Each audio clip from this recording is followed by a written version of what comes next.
अच्छे लोगों के साथ हमेशा बुरा क्यों होता है? गीता में श्री कृष्ण ने दिया है अर्जुन को इसका जवाब। अच्छे लोगों के साथ हमेशा बुरा क्यों होता है? वहीं जो लोग बुरे कर्म करते हैं और अज्ञान की राह पर होते हैं, वो खुशहाल दिखते हैं। श्री कृष्ण ने इसका जवाब गीता में दिया है। आपने महसूस किया होगा कि जो लोग अच्छे कर्म करते हैं वो परेशान रहते हैं, वहीं जो बुरे कर्म करते हैं वो खुशी से रह रहे होते हैं। अच्छे कर्म करने वाले परेशान होते हैं कि आखिर उन्हें इतनी परीक्षा क्यों देनी पड़ रही है, जबकि जो अधर्म की राह में हैं वो खुश हैं और जिंदगी का लुत्फ उठा रहे हैं। अगर आपके मन में भी ये सवाल आया है, तो आज हम आपको इसका जवाब देंगे। ये जवाब वो है जो भगवत गीता में लिखा है और श्री कृष्ण ने अर्जुन को दिया था। भगवत गीता में वर्णित कथा के अनुसार जब भी अर्जुन के मन में कोई दुविधा होती थी तो वो श्री कृष्ण के पास पहुंच जाते थे। एक बार की बात है, अर्जुन भगवान श्री कृष्ण के समीप आकर कहा कि वो दुविधा में हैं और इसका जवाब वो श्री कृष्ण से चाहते हैं। श्री कृष्ण ने पूछा कि क्या सवाल है? अर्जुन ने कहा, मुझे ये जानना है कि अच्छे लोगों के साथ हमेशा बुरा ही क्यों होता है, वहीं बुरे लोग खुशहाल दिखते हैं। अर्जुन के मुंह से ऐसी बातें सुनकर श्री कृष्ण मुस्कुराए और कहा, मनुष्य जैसा सोचता है और महसूस करता है वैसा कुछ नहीं होता है, बल्कि अज्ञानता की वजह से वो सच्चाई नहीं समझ पाता है। अर्जुन उनकी ये बात समझ नहीं पाए। इसके बाद श्री कृष्ण ने क्या कहा वो जानते हैं। श्री कृष्ण ने अर्जुन से कहा, पार्थ, मैं तुम्हें एक कथा सुनाता हूँ। उसे सुनकर तुम समझ जाओगे कि हर प्राणी को उसके कर्म के हिसाब से ही फल मिलता है। प्रकृति हर किसी को अपनी राह चुनने का मौका देती है। अब वो मनुष्य की इच्छा पर निर्भर करता है कि उसे धर्म की राह चुननी है या अधर्म की। कथा शुरू करते हुए श्री कृष्ण ने कहा, एक नगर में दो पुरुष रहा करते थे।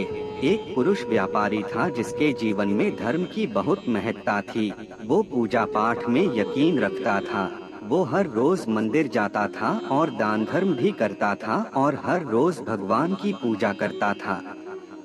वहीं दूसरा पुरुष बिल्कुल विपरीत था। वो हर रोज मंदिर तो जाता था, लेकिन पूजा करने नहीं बल्कि मंदिर के बाहर से जूते चप्पल चुराने।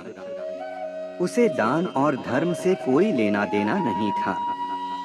समय बीतता गया और एक दिन बहुत जोर की बारिश हो रही थी। इस वजह से मंदिर में पुजारी के अलावा कोई नहीं था। ये बात जब दूसरे पुरुष को पता चली तो उसने कहा कि ये सही मौका है मंदिर का धन चुराने का। पंडित से नजर बचाकर उसने मंदिर का सारा धन चुरा लिया। उसी समय धर्म कर्म में विश्वास रखने वाला व्यक्ति भी मंदिर पहुंचा। दुर्भाग्य से मंदिर के पुजारी ने उसे ही चोर समझ लिया और चिल्लाने लगे। वहां लोग एकत्र हो गए और उसे बहुत मारा। किसी तरह वो बचते बचाते वहां से निकला तो दुर्भाग्य ने उसका साथ वहां भी नहीं छोड़ा। मंदिर के बाहर वो एक गाड़ी से टकरा गया और घायल हो गया। फिर वो व्यापारी लंगड़ाते हुए घर जाने लगा तो रास्ते में उसकी मुलाकात उस पुरुष से हुई जिसने मंदिर से धन चुराया था। उसने कहा, आज तो मेरी किस्मत चमक गई, एक साथ इतना सारा धन मिल गया। ये सब देखकर उसे बहुत बुरा लगा और उसने अपने घर से भगवान की सारी तस्वीरें निकाल दी। कुछ सालों बाद दोनों की पुरुषों की मृत्यु हो गई। मरने के बाद जब दोनों यमराज की सभा में पहुंचे और भले पुरुष ने दूसरे व्यक्ति को देखा तो उसे बहुत गुस्सा आया। उसने क्रोधित होकर यमराज से पूछ ही लिया, मैं तो हमेशा अच्छे कर्म करता था, दान में विश्वास रखता था। उसके बदले जीवन भर मुझे अपमान और दर्द ही मिला और इस व्यक्ति को नोटों से भरी पोटली। आखिर ऐसा भेदभाव क्यों? इस पर यमराज ने कहा, पुत्र, तुम गलत समझ रहे हो। जिस दिन तुम्हारी गाड़ी से टक्कर हुई थी, वो दिन तुम्हारे जीवन का आखिरी दिन था, परंतु तुम्हारे अच्छे कर्मों की वजह से तुम्हारी मौत सिर्फ एक छोटी सी चोट में बदल गई। तुम इस दुष्ट व्यक्ति के बारे में जानना चाहते हो। दरअसल इसके भाग्य में राजयोग था, मगर इसके कुकर्मों और अधर्म की वजह से वो सिर्फ एक छोटी सी धन की पोटली में बदल गया। कथा सुनाने के बाद श्री कृष्ण अर्जुन से कहते हैं, पार्थ, क्या अब तुम्हें तुम्हारे सवाल का जवाब मिल गया? ऐसा सोचना कि भगवान तुम्हारे कर्मों को नजरअंदाज कर रहे हैं, ये बिल्कुल भी सत्य नहीं है। भगवान हमें कब क्या किस रूप में दे रहा है, मनुष्य को समझ में नहीं आता है। मगर आप अच्छे कर्म करते रहें तो भगवान की कृपा हमेशा बनी रहती है। इसलिए अपने अच्छे कर्मों को बदलना नहीं चाहिए, क्योंकि उसका फल हमें इसी जीवन में मिलता है। इसलिए मनुष्य का फर्ज है कि वो हमेशा अच्छे कर्म करते रहें, क्योंकि श्री कृष्ण ने गीता में भी बताया है कि किसी के द्वारा किया गया कर्म बेकार नहीं जाता है, चाहे वो अच्छा हो या बुरा। अच्छे के साथ अच्छे बने, लेकिन बुरे के साथ बुरे नहीं। जाने गीता के अनमोल विचार। श्रीमद् भागवत गीता का ज्ञान मानव जीवन के लिए बहुत उपयोगी है। इसका अनुसरण करने वाला व्यक्ति सर्वश्रेष्ठ होता है। जानते हैं गीता के अनमोल उपदेश के बारे में। श्रीमद् भागवत गीता में भगवान कृष्ण के दिए गए उपदेशों का वर्णन है। ये उपदेश श्री कृष्ण ने महाभारत युद्ध के दौरान अर्जुन को दिए थे। गीता में दिए उपदेश आज भी उतने ही प्रासंगिक हैं। यह उपदेश मनुष्य को जीवन जीने की सही राह दिखाते हैं। गीता की बातों को जीवन में अपनाने से व्यक्ति तरक्की की राह पर आगे बढ़ता है।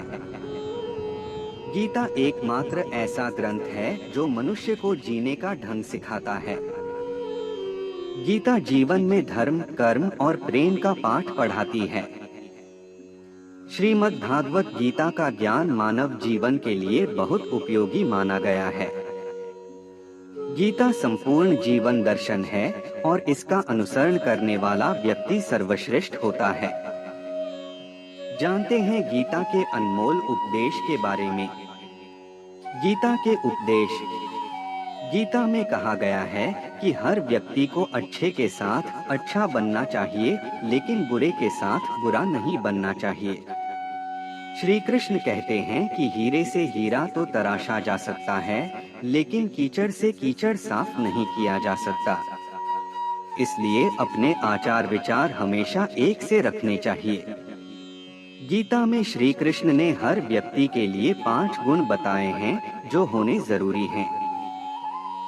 गीता के अनुसार हर व्यक्ति में शांति, सौम्यता, मौन, आत्मसंयम और पवित्रता जैसी चीजें होनी चाहिए।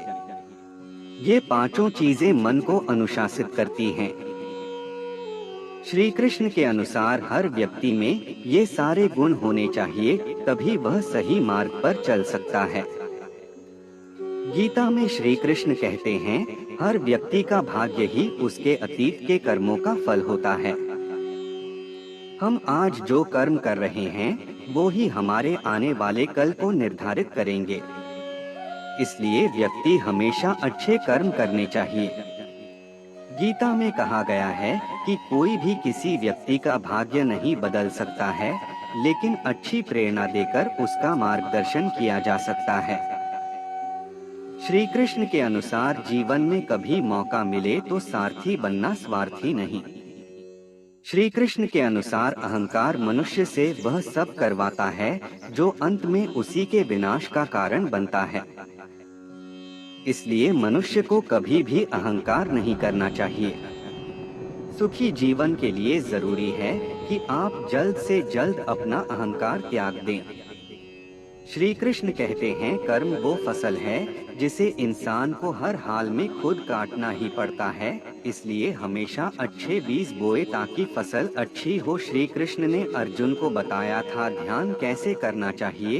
एकाग्र और शांत मन वाले व्यक्ति को मिलती है भगवान की कृपा। महाभारत युद्ध से पहले श्री कृष्ण ने अर्जुन को गीता का उपदेश दिया था। श्री कृष्ण कहते हैं कि व्यक्ति फल की इच्छा न करें और हमें संभाव रहते हुए अपने कर्तव्यों का पालन करना चाहिए। संभाव रहने के लिए और मन शांत रखने के लिए रोज ध्यान करना चाहिए। श्रीमद् भगवद गीता के 6ठे अध्याय के 11वें श्लोक में श्री कृष्ण कहते हैं कि शुचौ देशे प्रतिष्ठाप्य स्थिरमासन्मात्मनः नात्युच्छ्रित नातिनीचं चैलाजिनकुशोत्तरम्। श्रीमद् भगवद गीता 6.11। व्यक्ति को ध्यान करने के लिए शुद्ध भूमि का चयन करना चाहिए। ऐसी जगह जो ज्यादा ऊंची न हो और न ही ज्यादा नीची होनी चाहिए। समतल स्थान पर कुश या वस्त्र के बने आसन पर बैठना चाहिए। वातावरण भी साफ और शांत होना चाहिए। तत्रैकाग्रं मनः कृत्वा यच्चित्तेन्द्रिय क्रिया उपविश्यासने युञ्ज्याद्योगमात्म विशुद्धे। श्रीमद् भगवद गीता 6.12। ध्यान के लिए शुद्ध स्थान पर साफ आसन पर बैठना ही पर्याप्त नहीं है। ध्यान के लिए सबसे पहले मन को वश में करें। विचारों का प्रवाह रोकें और मन को एकाग्र करें। इसी तरह रोज ध्यान करने से संभाव की भावना बढ़ती है और मन शांत होता है। समकायशिरो ग्रीवं धारयन् नचलं स्थिरः संप्रेक्ष्य नासिकाग्रं स्वं दिशश्चान्वलोक्यन्। श्रीमद् भगवद गीता 6.13। ध्यान करते समय हमारा शरीर स्थिर रहना चाहिए। सिर और रीढ़ एकदम सीध में रहना चाहिए। अपने आसपास की चीजों पर या आवाजों पर ध्यान न दें। सिर्फ अपनी नासिका यानी नाक के आगे वाले भाग को देखते हुए स्थिर होकर बैठना चाहिए। प्रशांतात्मा विगतभीर ब्रह्मचारिव्रते स्थितः मनः संयमय मच्चित्तो युक्त आसीत् मत्परः। श्रीमद् भगवद गीता 6.14। जिस व्यक्ति का मन शांत है, जो सभी तरह के भय से मुक्त है और जिसके विचारों में शुद्धता है, ऐसा व्यक्ति मन का संयमित करके श्री कृष्ण का ध्यान करेगा तो उसे विशेष कृपा अवश्य मिलती है।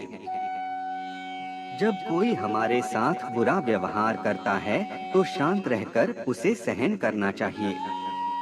महात्मा गांधी से जुड़ी घटना है। रेलगाड़ी चंपारण से बेतिया की ओर जा रही थी। तीसरे दर्जे के डिब्बे में काफी भीड़ थी। रात हो चुकी थी। एक स्टेशन पर रेल रुकी तो एक हट्टा कट्टा किसान उस डिब्बे में चढ़ा। उस समय जो ताकतवर होता था वह दूसरों की जगह ले लेता था। हट्टे कट्टे किसान ने एक सीट पर दुबले पतले व्यक्ति को बैठा हुआ देखा तो उसने दुबले व्यक्ति का हाथ पकड़कर उसे उठा दिया और कहा, यहाँ क्यों बैठा है, उधर जाकर बैठ। वो दुबले पतले व्यक्ति मोहनदास करमचंद गांधी थे। गांधी जी उस पहलवान को देखकर वहीं नीचे बैठ गए और कहा, आप सीट पर बैठ जाइए। किसान ठाठ से सीट पर बैठ गया। किसान ने गाना शुरू किया, धन्य धन्य गांधी महाराज, दुखियों का दुख मिटाने वाले। वह ये लाइन बार बार गाए जा रहा था और गांधी जी को याद कर रहा था।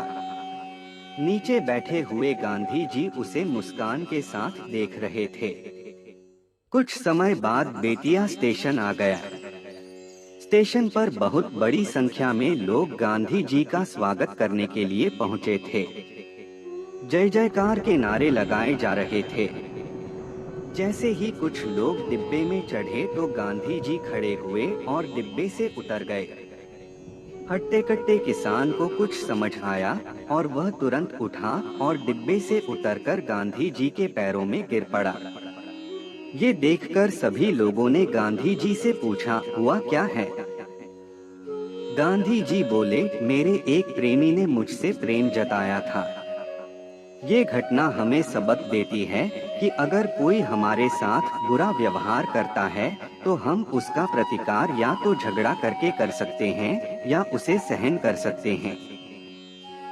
अगर हम प्रतिष्ठित व्यक्ति हैं, लोग हमारे बारे में जानते हैं, तो हमें और ज्यादा विनम्र होना चाहिए। विनम्रता बड़े लोगों का गहना होती है। अगर कोई हमारे साथ गलत करे तो क्या करना चाहिए? इस जीवन में हमें हर तरह के लोग मिलते हैं, कुछ जो हमारा भला चाहते हैं, कुछ जो केवल स्वयं का भला चाहते हैं और कुछ जो हमारे साथ बुरा करते हैं। ऐसे में जो लोग हमारे साथ अच्छा व्यवहार रखते हैं, उनके साथ तो हम अच्छा व्यवहार रखने के लिए प्रतिबद्ध है तथा रख भी पाते हैं। पर कई बार हमारे जीवन में ऐसे लोग आ जाते हैं जो हमारे साथ अक्सर गलत करते हैं या फिर कुछ बुरा कर चले जाते हैं। तो ऐसे में हमारे मन में यह सवाल जरूर आता है कि अगर कोई हमारे साथ गलत करे तो क्या करना चाहिए। तो आइए जानते हैं।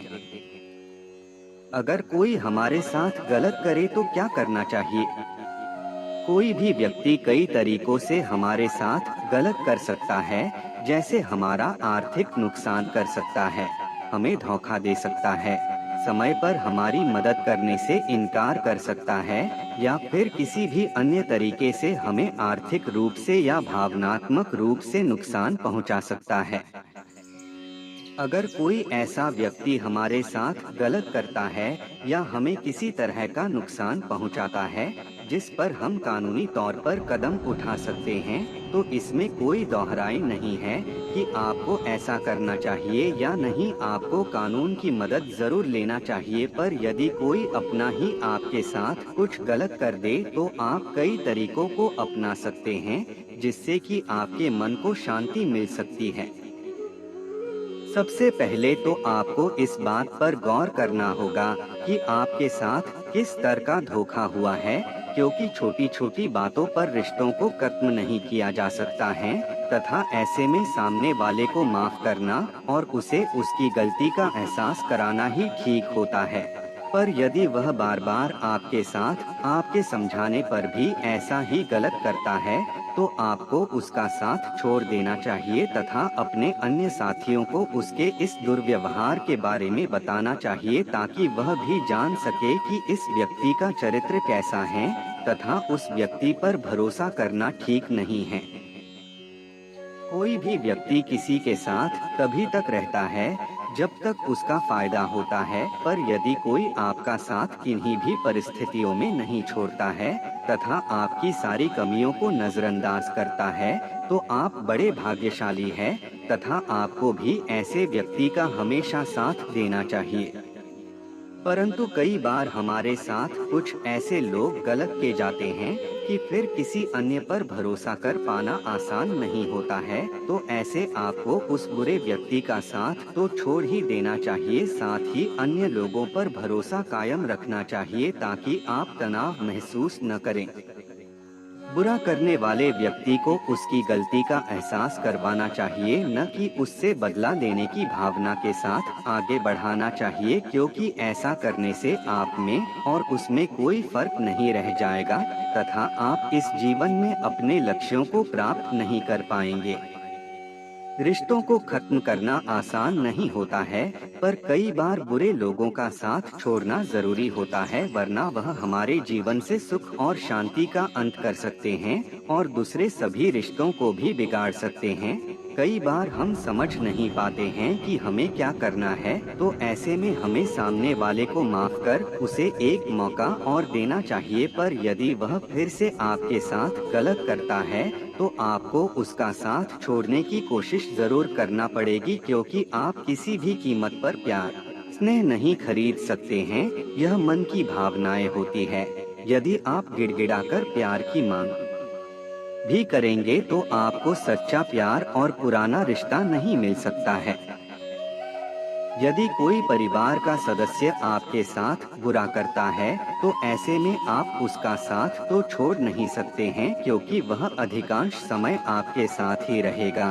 तो आपको उस पर कम ही भरोसा करना चाहिए तथा जितना हो सके उसके बिना अपने कार्यों को पूर्ण करने की कोशिश करना चाहिए, ताकि उसे आपकी कमी महसूस हो और अगली बार वह आपके साथ गलत करने में कई बार सोचे।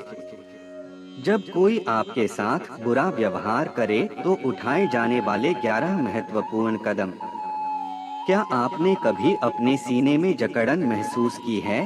क्योंकि आप उन लोगों के प्रति शक्तिहीन महसूस करते हैं जो आपके साथ लगातार दुर्व्यवहार करते हैं। यह सच है कि हम में से लगभग सभी लोग ऐसी स्थिति में रहे हैं जहां किसी अन्य व्यक्ति ने हमारे साथ बुरा व्यवहार किया। लेकिन यहाँ सवाल यह है कि जब कोई आपके साथ बुरा व्यवहार करता है तो आप कैसे सीखते हैं कि क्या करना चाहिए। यदि कोई आपके साथ दुर्व्यवहार करता है तो प्रतिक्रिया देना या ऐसे लोगों को अपने जीवन से निकाल देना मानव स्वभाव है। हालांकि ऐसे उदाहरण हैं जहां कोई व्यक्ति रुकना चुनता है, हालांकि उनके साथ पहले से ही कठोर व्यवहार किया जा रहा है।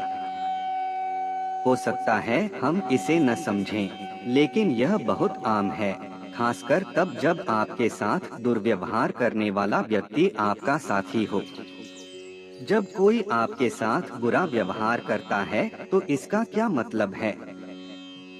जब किसी रिश्ते में कोई आपके साथ खराब व्यवहार करता है तो यह दुखद और परेशान करने वाला हो सकता है।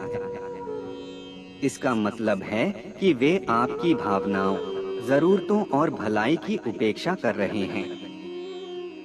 इसमें अनादर, निर्दयता या यहाँ तक कि दुर्व्यवहार भी शामिल हो सकता है। यह व्यवहार आपके आत्मसम्मान को कमजोर कर सकता है और भावनात्मक पीड़ा का कारण बन सकता है। एक स्वस्थ रिश्ते में दोनों भागीदारों को एक दूसरे का सम्मान और समर्थन करना चाहिए। यदि आप दुर्व्यवहार का सामना कर रहे हैं तो अपनी भलाई को प्राथमिकता देना और मदद मांगने या रिश्ते के भविष्य का मूल्यांकन करने पर विचार करना महत्वपूर्ण है। याद रखें, आप प्यार और सम्मान के पात्र हैं। सामान्य संकेतों के लिए खुला दिमाग रखें कि वह आपके साथ बुरा व्यवहार करता है और आपको पता चल जाएगा कि आवाज उठाना क्यों महत्वपूर्ण है। खराब इलाज के बावजूद लोग रहना क्यों चुनते हैं? कोई भी इस प्रकार की स्थितियों से अनभिज्ञ नहीं है, फिर भी कुछ लोग रुकना चुनते हैं, भले ही वे पहले से ही अपने सहयोगियों या उनके किसी करीबी द्वारा कठोर व्यवहार का अनुभव कर रहे हों। ऐसा क्यों है? आपको ऐसा महसूस हो सकता है कि केवल आप ही हैं जो अपने साथी को समझ सकते हैं, और यदि आप उन्हें छोड़ देते हैं तो कोई भी आपकी तरह उनकी परवाह नहीं करेगा। आपको ऐसा लगता है जैसे आपके साथी में अभी भी बदलाव की क्षमता है। हो सकता है वे ऐसी अवस्था में हो जहां उन्हें अपना गुस्सा निकालने की जरूरत है और सब कुछ ठीक हो जाएगा। हो सकता है कि आपका साथी उन सभी चीजों के लिए आपको दोषी ठहरा रहा हो जो घटित हो रही हैं। अफसोस की बात है कि आप इन सब पर विश्वास करना शुरू कर सकते हैं और सोच सकते हैं कि आप में कुछ कमी है, इसलिए आपका साथी आपके साथ गलत व्यवहार कर रहा है, इसलिए आप बेहतर बनने की कोशिश करें। हो सकता है कि आप अपने साथी द्वारा की जा रही सभी बुरी चीजों को रोक रहे हों और आप उनके अच्छे गुणों पर ध्यान केंद्रित करना शुरू कर दें। ये संकेत हैं कि आप किसी के साथ बुरा व्यवहार करने के दूसरे व्यक्ति के कार्यों को उचित ठहरा रहे हैं, और यह कभी भी स्वस्थ नहीं है।